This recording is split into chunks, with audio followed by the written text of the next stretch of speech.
Okay, Theo, Jason, I was typing up a big long response with my smartphone here, and I thought, you know what, I just need to shoot the video, tell you guys what I'm trying to say, because it usually takes too long. I just made a first run with no light, and this we'll try this, see how this turns out. So, okay, so there's basically 4 or 5 main reasons why Iraq needed to be invaded. Number one, when you kill 3,000 Americans, a country has to go down. It could have been Iceland. We don't care. They'd have been like, wow, those crazy Americans, they don't know where to attack. I guess it's bad. I guess it's what they say is true. No one knows where anything is. No one knows where geography is. But, you know, our Marines know. Our chiefs of staff are all certified geniuses, you know, even if they lack courage and pay attention to their careers most of all, and they're prima donnas and, you know, life people. Okay, so 5 reasons. Theodore, Jason's spot on almost everything he says. Almost. I still haven't just really disagreed with him on anything. So, of all the people that post on Facebook, you know, he shoots bullseyes and takes one to no one. Okay. Bam, September 11th hits. George Bush is playing PR with kids and trying to be the education president. And he immediately gets sucked up, put in the air. Chiefs of staff get on the phone. Everyone has a little teleconference. What the hell's going on? Within hours, days, we know it's 19 hijackers from Saudi Arabia. Problem. George Bush gets on the phone. Yo, hey, Saudi Arabia, we have a problem. Saudi, you know, we need to help. You know, now he'd been briefed by then about Wahhabism, madrasas. Half of the money Saudi Arabians spend, all this oil money goes to the royal family. Only 35,000 members of them, or that was 10, 20 years ago. So there are more now. So a lot of them are true-believing Muslims. They've read the book. They're going to act it out. And so they take their $100 million a year income, and they spend a significant amount of money producing madrasas all over the country or all over the world, where whoever wants one will fund it. Read the book. Obey. Well, that book says kill. And dominate. Lie. Cheat. Steal. Whatever you gotta do. Win. Osama bin Laden been producing 40,000 by then freelance terrorists coming to his little tactical schools in Afghanistan and all over the place after we helped him kick the Russians out. So, all right, he's out there. I know I'm not supposed to do this on video. Pardon me. So he's been cranking out. He's got these schools cranking out freelance jihadists. You know, they know how to kidnap, support their operations independently from kidnapping and robbery and whatever else. How to blow shit up, how to shoot people, kidnap people, hijack planes, press release, how to drop mail courier drops, how to do all the spycraft stuff as best that they could learn it over there. And their instructions are, go do jihad. Hey, freelance, go, don't call us, we don't want to know. Just, you know, we'll know your work when we see it. And so September 11th hits. George Bush gets on the phone to Saudi Arabia's king and says, hey, Abdullah, we've got a problem. 19 out of 20 guys came from your country, from your Wahhabi schools. You make terrorists. You have a problem. We need your help. You got to cut this out. Well, their answer to him was, take your Air Force out of our country. They weren't going to help us.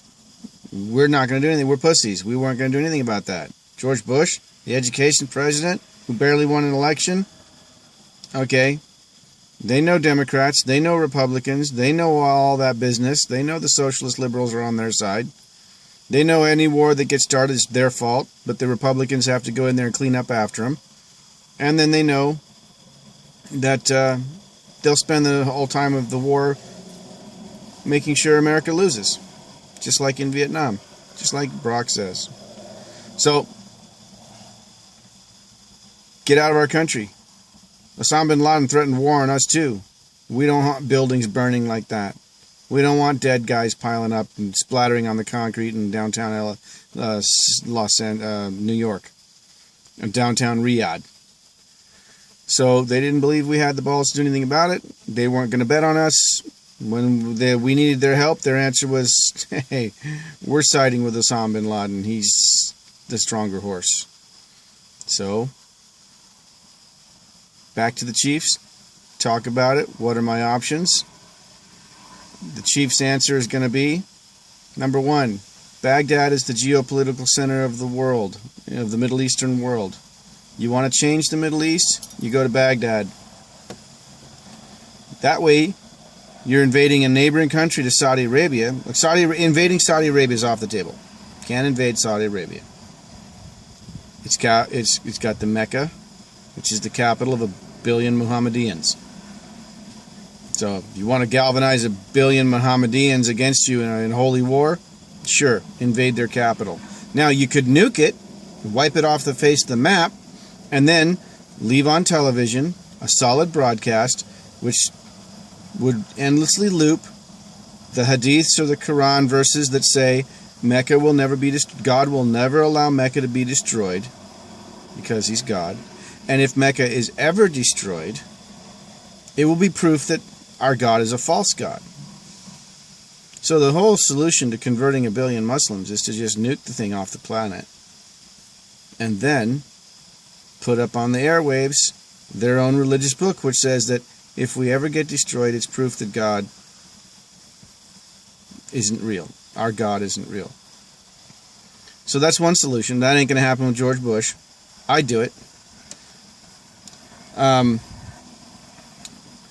So, back to the chiefs, back to the drawing board. We're not going to get any help from Saudi Arabia. Why? They think we're weak. Invade. We got to invade a country. Somebody's got to go down for this. What about Iran? They're the shit disturber in the Middle East. Well, they didn't have the suicide bombers, but they're the other side of the equation. They got the Hamas holes doing their thing. They got their Revolutionary Guard. They got all this and that and the other, and they've been bombing and killing Americans for 30 years now. Besides the Beirut bombing, 250 Marines. The kidnappings, hijackings. Yeah, they hate us. They want us dead.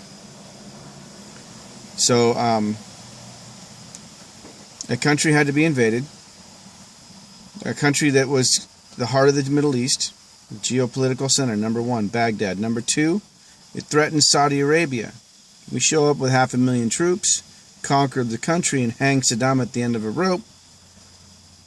Maybe the royal Saudi family would be like, well, maybe you ain't got so bad after all. I mean, looking like you're winning the race now, strong horse. Bring in Osama bin Laden, our problems are over. Okay, so you invade Baghdad. Number one, it's a geopolitical center. Number two, you got all these freelance radical Islamists, jihadis out there all over the world, planting themselves, scheming about the best way to advance their cause in heaven. At the great Satan, America. So a lot of them are in the country, America. And a lot of them got jobs, taxi driving, washing dishes, blending in, doing their spy thing. So, and some of them went to college, got degrees, got a girlfriend, got a blowjob. Hey, life is good. So they're waiting for a reason to pop off, but they're not anxious to pop off. So they could still be out there, all kinds of sleepers, waiting for the chance. Or totally just learned how to be American and learned how to, life is good, Christians ain't bad, we're kind of crazy, the book is rotten to the core. It's my religion. My parents would be disappointed if I didn't assalamu alaikum in the morning. But hey, okay. So that's their situation. But how do you get that crazy guy who wants to die for his country to come out of the hiding and kill you? Easy. Invade someplace in the Middle East, right in the middle of it. Plant your flag and say, come on, bet it up, pussies. I'm here right now. Straight up fight, man to man. They like that. They're really not interested in killing women and kids, but they will. So challenge them to a straight up fight. They show up, which is exactly what happened. So that's called the flypaper theory. Instead of running around the house with a fly swatter killing all kinds of flies, just go passive, man. Draw out the tape, let them fly right to you and get stuck at it. And we ate them up and we chewed them up and we spit their bones out. By the thousands, probably tens of thousands. And we were training Iraq to do the same thing, which is why Obama had to ruin it. He had to wreck the machine in the Middle East, right at the heart of the Middle East, which would chew up its own crazies, send its own students to go to school, learn to be engineers, good socialists. Saddam Hussein was a socialist.